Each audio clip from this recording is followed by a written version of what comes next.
ఏ hero కూడా తన సినిమాని ఆపుకోవాలని చూడరు. అవును. కానీ మీ సినిమాని మీరే ఆపుకోవడానికి ట్రై చేశారంట ఒక సినిమాకి. 1983లో ఒక ప్రొడ్యూసర్, నేను ఐఎమ్ ప్రొడ్యూసర్ మనిషిని, నేను డబ్బులు ఇవ్వకపోయినా నేను పనిచేస్తాను డే అండ్ నైట్. అతను ఫస్ట్ టైం సినిమా తీశాడు. చాలా తక్కువకి, బయటకన్నా చాలా తక్కువ. చిన్న ప్రొడ్యూసర్స్ నేను తక్కువ రేట్ చేస్తాను, పెద్ద ప్రొడ్యూసర్ దగ్గర ఎక్కువ తీసుకున్నా. I want to be a person. నాకు చెప్పాను కదా, స్టార్టింగ్లో 10,000 అడ్వాన్స్ ఇచ్చాడు.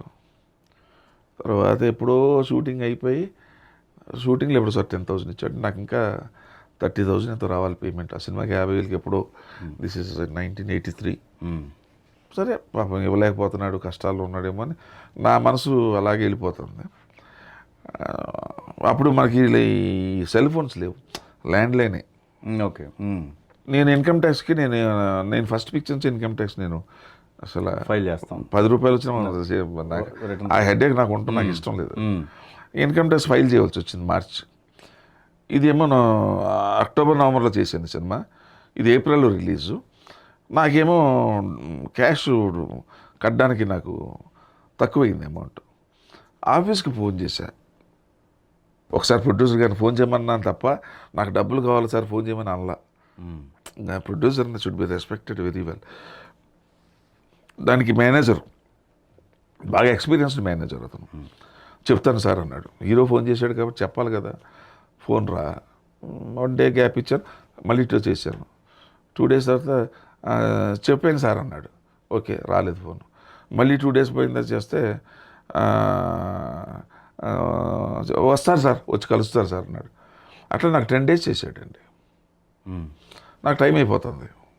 సరే నేనేదో అడ్జస్ట్, నాకు ఇంత హెల్ప్ చేశానే వీడికి. ఆ మిస్బిహేవియర్ ఐ డోంట్ లైక్ అండి.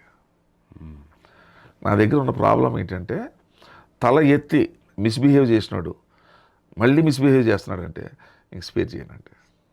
I won't spare him. I will never spare anybody. నేనేం చేశానంటే, నీ సంగతి ఎలాగ ఉందా, రైట్, నీకు బుద్ధి చెప్పాలి నీకు అని చెప్పి, నేను ఫస్ట్ టైం నా లైఫ్లో ల్యాబ్కి ఒక లెటర్ పెట్టాను హీరోగా. మాకు ఆ రోజుల సిస్టమ్ ఏంటంటే, ల్యాబ్కి నిర్మాత నాకు ఇంత డబ్బులు ఇవ్వాలి అన్నప్పుడు నాది సెటిల్ అవ్వకుండా అక్కడ ప్రింట్స్ రిలీజ్ అవ్వవు, మీకు సినిమా రిలీజ్ అవ్వదు. అది 12 daysకే ఎప్పుడో ఆ ప్రొడ్యూసర్ డైరెక్టర్ పరిగెత్తుకుంటూ వచ్చారు. శివకృష్ణ గారు అసలు చేయడం అలాగా, అస్సలు డబ్బులు ఇవ్వకపోయినా మనల్ని ఏమన్నా, but why has taken such a serious step అని అంటే వచ్చాడు, కూర్చోమన్నా, టీ కాఫీ ఇచ్చాడు. నేను ఇప్పటికీ 10 రోజుల నుంచి 5 సార్లు చేశాను. మీ మేనేజర్ నీకు చెప్పానంటాడు, నువ్వు రావు అంటే సినిమా అయిపోయింది కాబట్టి నాతో పని లేదు కాబట్టి నన్ను వాడుకున్నంత వాడుకున్నావు, పేమెంటు ఇవ్వట్లేదు. మర్యాద సార్, మీరు ఏమనుకోకపోతే నేను ఇంకో 4 రోజులు ఇస్తానని చెప్పు, లేకపోతే 10 రోజులు ఇస్తానని చెప్పు. ఫుల్ పేమెంట్ ఇవ్వలేను సార్, 10,000 ఇస్తానని చెప్పు. తప్పులేదు అది. అదేలేండి. మనం ఒకరికి ఇవ్వాల్సి ఉన్నప్పుడు వచ్చి కనపడో లేకపోతే ఫోన్లో, సార్ నా దగ్గర ఇప్పుడు లేదు, నేను ఏదో చెప్పాలి కదా నాకు. నీకు అంత పొగరేంటి నీకు, నిన్న కాక మొన్న వచ్చావు నువ్వు ఇండస్ట్రీకి, నేను ఇన్ని సంవత్సరాల నుంచి ఉన్నాను, నాకెంత పొగరు ఉండాలా అంటే, this the first time in happened in my life. Evening 4:30కి వచ్చాడండి. ఈవినింగ్ 4:30, నైట్ 2:30కి వెళ్ళాడండి ఇంట్లోంచి. ఓకే. అంటే దగ్గరగా 10 hours హింసించాను ఇంట్లో. నాకు డబ్బులు కట్టలేకపోతే నేను లెటర్ తీసుకొని అంటాను, నా దగ్గర డబ్బులు లేదు సార్, ఏం చేయను, నన్ను తప్పే, నేను మీకు కలవపడటం తప్పే, ఏదో సాకులు చెప్తున్నాడు. లాస్ట్లో 2:30కి ఈ లోపు అతనికి టీ తాగటం అలవాటు. ఆ పేరు నేను చెప్పకూడదు బయట, ఎందుకంటే అతను అవమానపరచకూడదు. నేను 13 టీలు తాగాడండి మా ఇంట్లో.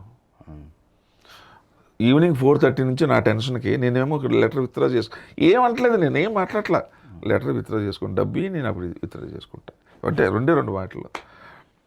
2:30 వరకు చచ్చిపోయింది మా ఆవిడ.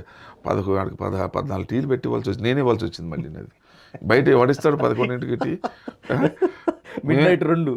ఇంట్లో పనివాడు ఉంటాడు కాబట్టి టీ పెట్టడం ఇవ్వటం, టీ పెట్టడం ఇవ్వటం. 2 o'clock, మిడ్నైట్ 2 o'clock, మిడ్నైట్ తెల్లారుజాము 2:30 అయిపోయింది. సార్ ఇంకేంటి సార్ ఫైనల్గా అన్నాడు. నథింగ్, వెళ్ళిపో. రైట్ అన్నాడు. స్కూటర్ మీద వచ్చాడండి. తన కొడుకు వచ్చారు. గేట్ బయటికి వెళ్ళాను. వెళ్ళిన తర్వాత వెళ్ళిపోతాను సార్ అని ఏడు ముఖం పెట్టు. శుభం, మంచిది, డబ్బులు పట్టరా, అప్పుడే నీ సినిమా రిలీజ్ అన్నాను. మంచిది సార్, వెళ్ళిపోతున్నాను. ఎక్కాడు. అలా బండి మీద ఆడు వెస్ప అండి, వెస్ప కాలు ఇలా తీసి కూర్చోవాలి కదా. ఇక ఈ వెనకాల వాళ్ళ అబ్బాయిని అడుగుతున్నాడు, కాలు ఇలా తీసుకుని అలా కూర్చున్నాడు. లేదో ఆయన పేరు పెట్టి పిలిచాను, వెనక్కి రమ్మన్నా. ఏంటి సార్ అన్నాడు. నువ్వు నాకు నా పైసా ఇవ్వక్కర్లేదు, వెళ్ళిపో అన్నాను. అప్పుడు ఏడ్చాడండి ఆ మనిషి. బొట్ట బొట్ట బొట్ట బొట్ట బొట్ట అసలు నన్ను మాట్లాడడానికి అవకాశం లేదు. 10 నిమిషాలు ఏడ్చాడు కరిచి తుడుచుకుంటూ. నన్ను ఎందుకు సార్ ఇంతలా హింసించారు? 4:30కి వచ్చాను, ఇప్పుడు తెల్లవారుజామున 2:30 అయింది, హింసించారు. ఇదే నేను కోరుకున్నా. నాకు వెనకాల దమ్ము ఉంది కాబట్టి నువ్వు ఇవ్వకపోయినా నేను బతుకుతా. ఎప్పుడు ఏ ఆర్టిస్ట్ దగ్గర ఇలా బిహేవ్ చేయకు. నీకు బుద్ధి రావడం కోసం నేను పెట్టిన హింసకి నువ్వు లైఫ్లో ఇంకా తప్పు చేయకూడదు. లాస్ట్లో అసలు రూపాయి తీసుకోలేదు ఈ రోజుకి. ఆ తర్వాత అతను చనిపోయాడండి 3 yearsకి. ఎవ్రీడే మార్నింగ్ వాకింగ్ వెళ్ళటం, వెళ్ళేటప్పుడు పొద్దున్న నేను ఇంట్లో ఉంటే, షూటింగ్కి వెళ్ళకుండా ఉంటే నా ఇంట్లో వచ్చి కూర్చోవటం, కాఫీ తాగి వెళ్ళటం. నేను ఆ 30,000కి 30 రూపాయలు తీసుకోలేదు. జీవితంలో చాలామందికి అవకాశం ఇచ్చారు, దర్శకులుగా కావచ్చు, లేకపోతే ఇంకో టెక్నీషియన్లు కావచ్చు.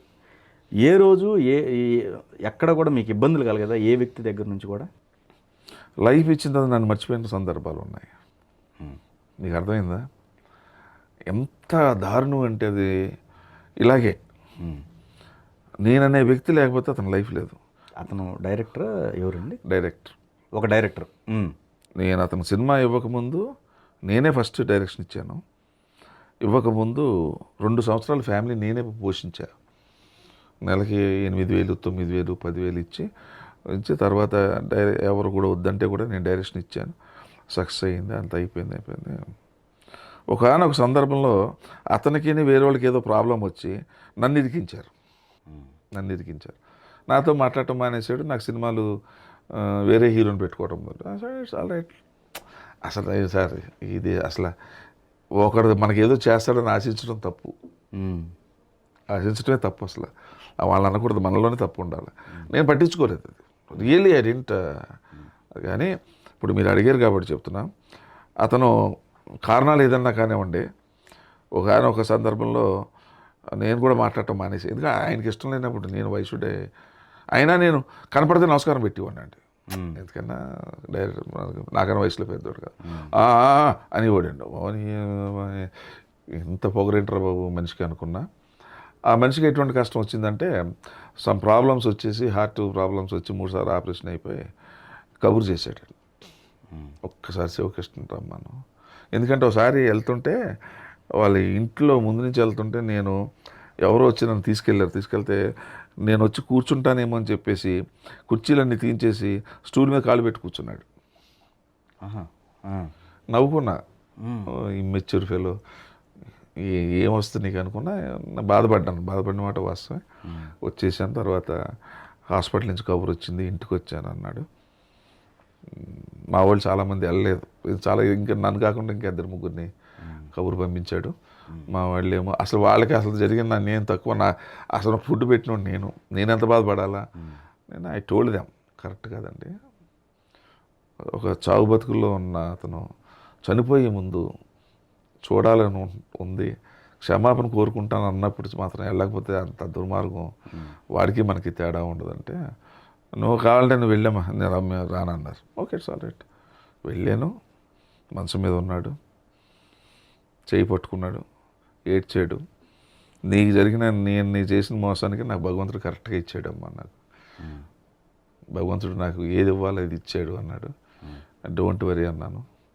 అయిన తర్వాత కొంతకాలానికి కోలుకున్న తర్వాత ఎవడో సినిమాలు ఇవ్వట్లేదు ఇండస్ట్రీలో. ఒక్క హీరో సినిమా, నీ హీరో డేట్లు ఇవ్వ, మళ్ళీ చేసుకుంటా. మళ్ళీ హీరో డేట్లు ఇచ్చాను. ఓకే, క్షమాగుణం ఉండాలండి.